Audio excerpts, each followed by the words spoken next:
Nada de jerga administrativa superdensa y, desde luego, nada de papeleo interminable.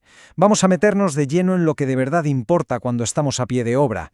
Se trata de extraer la esencia pura de la Guía de Combate PCI, destilando ese famoso Reglamento de Instalaciones de Protección contra Incendios, el RIPSI 513-2017, en datos prácticos. Hablamos de esas métricas duras, precisas, que literalmente separan una instalación impecable de una que jamás, pero jamás, superaría una inspección oficial. Y claro, para no perdernos en este inmenso laberinto normativo, necesitamos a alguien con experiencia, ¿verdad? Pues aquí entra en escena A2J, la mascota y la auténtica voz de la experiencia de A2J Mantenimientos Integrales. A lo largo de este recorrido, A2J va a ser nuestro referente para cazar esos errores típicos que se ven a diario en el terreno. Nos va a ayudar a grabarnos a fuego las medidas exactas que garantizan que un edificio sea seguro de verdad. Así que mucha atención a sus consejos, porque no es exageración decir que salvan vidas y, por supuesto, evitan esos temidos rechazos en las inspecciones. Vamos a dividir este análisis en 4 bloques fundamentales. Primero, extintores y pulsadores manuales. Segundo, bocas de incendio equipadas. Tercero, detectores de incendio automáticos. Y para cerrar, señalización y cobertura visual. Vamos a ello. Empezamos con la primera sección, extintores y pulsadores manuales, es decir, los equipos de acción manual directa. Bien, entramos en nuestro primer momento de A2J enseña. Y ojo con esto, porque vamos a desmentir lo que solemos llamar el error de la vieja escuela. Durante muchísimos años había la tremenda costumbre de colocar los extintores a 1,50 m del suelo, porque claro, eso decían las normativas antiguas.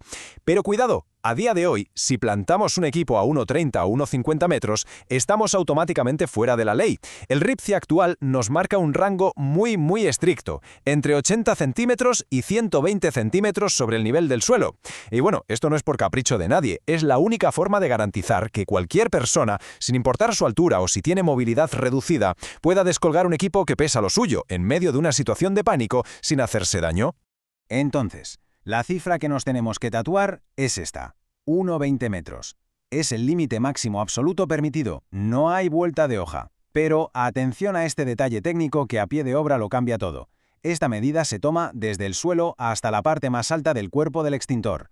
Nada de medir hasta el manómetro, ni al centro de la chapa, no. Es al punto más alto, que normalmente viene a ser la parte superior de la maneta. Un solo milímetro por encima de esta marca y, lamentablemente, la instalación se considera deficiente. Dejamos la altura y pasamos a hablar de distancias con otro de esos números inquebrantables, 15 metros. Esta es la distancia máxima de recorrido que puede haber desde cualquier origen de evacuación hasta llegar a un extintor. Y aquí es donde solemos ver un error de diseño garrafal. Porque claro, esos 15 metros no se pueden medir trazando una línea recta en un plano como si las paredes no existieran. ¡Para nada! Se tienen que medir como un recorrido real. Imaginemos que estamos caminando, esquivando las mesas, las estanterías, las divisiones. Y ojo, esto se contabiliza siempre por planta. Las distancias en vertical por las escaleras aquí no cuentan absolutamente nada. Y ahora hagamos una pausa para nuestra sección A2J, ¿sabías qué? Porque, a ver, es fácil pensar que si vamos poniendo extintores de polvo estándar cada 15 metros, pues ya hemos hecho el trabajo, ¿no? Pero, ¿realmente sirven los extintores generales para cualquier rincón del edificio? La respuesta es un rotundo no. Hay zonas como los aparcamientos, los almacenes con algún riesgo especial o los cuartos de contadores eléctricos que nos exigen instalar equipos adicionales y muy específicos. Por ponernos un ejemplo, en una zona de riesgo eléctrico es totalmente obligatorio colocar un extintor de CO2 o uno de polvo pero que tenga aptitud eléctrica certificada. El agente extintor tiene que encajar a la perfección con la clase de fuego que podríamos tener en esa zona. Pasamos a la sección número 2, bocas de incendio equipadas, las famosas BIES. Cuando hablamos de las BIES, el número mágico que debemos tener en mente cambia a 1,50 m. Pero mucho ojo, a diferencia de los extintores, esta altura máxima no es para el cajón en sí, sino que se aplica estrictamente a los elementos de maniobra. Nos referimos a la boquilla de la manguera, la válvula para abrir el agua y la propia manilla para abrir el armario. Ninguno de estos 3 elementos puede estar a más de 1,5 m del suelo. Al final, en caso de emergencia, todo tiene que estar a mano para actuar en cuestión de segundos. Torno de nuevo para A2J enseña, y esta vez viene a darnos un toque de atención sobre lo que llamamos el error del armario empotrado. Pasa muchísimo que por intentar que quede todo muy estético, se intenta camuflar la BIE detrás de unas puertas de madera preciosas, o se esconde detrás de unas puertas batientes en un almacén para que no estorbe el paso. Pues bien, la normativa aquí no perdona. La BIE tiene que ser visible de inmediato y no puede tener ni un solo obstáculo que nos impida abrirla del todo. Ah, y un dato vital. Tiene que estar obligatoriamente a una distancia máxima de 5 metros de la salida de cada sector de incendio. Ahora, si nos fijamos en su radio de acción, el cálculo no es a ojo, es una matemática muy simple pero exacta. Primero cogemos la longitud real de la manguera, que por normativa va a ser de 20 o de 30 metros como máximo, dependiendo del modelo que tengamos. A eso le tenemos que sumar siempre 5 metros extra. ¿Por qué? Pues porque es la distancia física de la proyección del chorro de agua. Teniendo clara esta suma, el diseño de la instalación tiene que garantizar sí o sí que la separación entre diferentes BIEs en una misma red jamás, bajo ningún concepto, supere los 50 metros. Así nos aseguramos de no dejar ni un solo rincón sin cobertura. Entramos en la sección número 3, detectores de incendio automáticos. Esa vigilancia silenciosa en los techos. Y aquí nos viene a la mente una duda bastante crítica en A2 Yachting. ¿Sabías que? A ver, ¿un detector térmico cubre exactamente los mismos metros que un detector óptico de humos? Pues confundir esto es de los peores errores que se pueden cometer porque literalmente le estamos dando al fuego tiempo de sobra para expandirse. Hay que entender que el humo sube y se esparce muchísimo más rápido por la habitación antes de que la temperatura general llegue a subir de forma alarmante. Por lo tanto, lógicamente el área que puede vigilar cada uno es radicalmente diferente. Fijémonos bien en cómo la norma UNE 23007 desglosa estas coberturas porque es súper interesante. Un detector óptico, que es ideal para pasillos o despachos limpios, nos puede cubrir una zona bastante amplia, de entre 60 y 80 metros cuadrados por aparato. En cambio, si usamos un térmico, que es el que pondríamos en una cocina o un garaje cerrado para que los humos normales no nos den falsas alarmas, la cosa cambia. Ese solo cubre unos 20 metros cuadrados porque necesita que el calor se acumule directamente sobre él. Y luego tenemos los espacios enormes, las grandes naves. Ahí usamos barreras de infrarrojos que vigilan franjas brutales de 50 a 100 metros de largo por 15 de ancho. Pero cuidado, hay trampa. Esos 15 metros de ancho solo los conseguimos si instalamos la barrera justo en la altura máxima que nos permite el fabricante.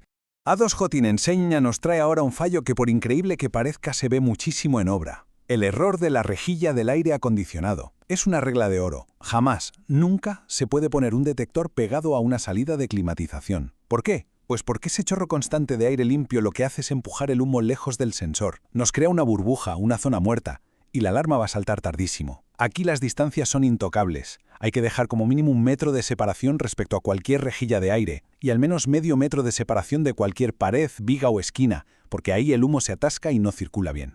Y llegamos a la sección número 4, señalización y cobertura visual, nuestra guía cuando se apagan las luces.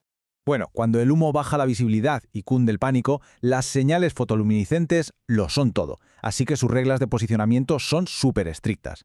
En cualquier ruta de evacuación, la altura de los carteles tiene que estar siempre entre los 2 y los 2,50 metros desde el suelo. La idea es sencilla, tienen que quedar por encima de nuestras cabezas, para que ni un mueble ni la gente corriendo nos tapen la vista.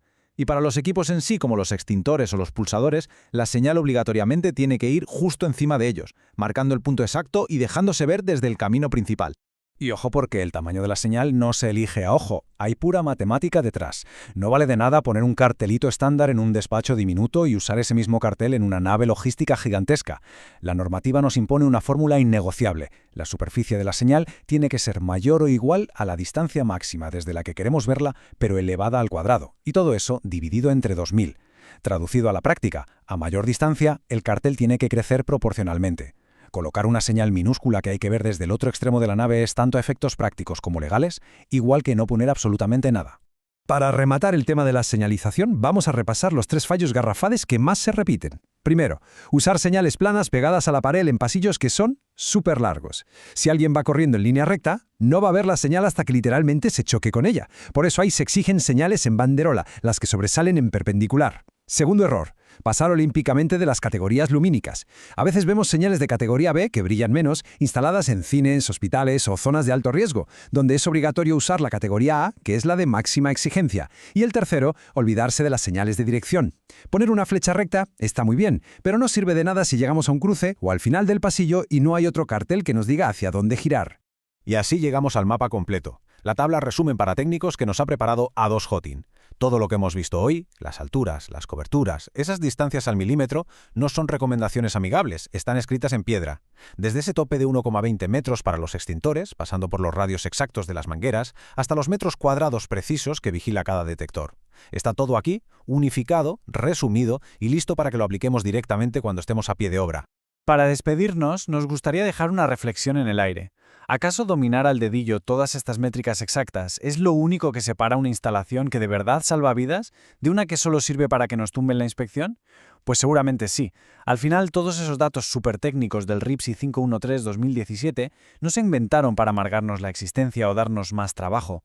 Están ahí con un único propósito: asegurar que en el peor de los casos, cuando se desate un incendio, el equipo esté en su sitio, a la altura perfecta y funcionando impecablemente.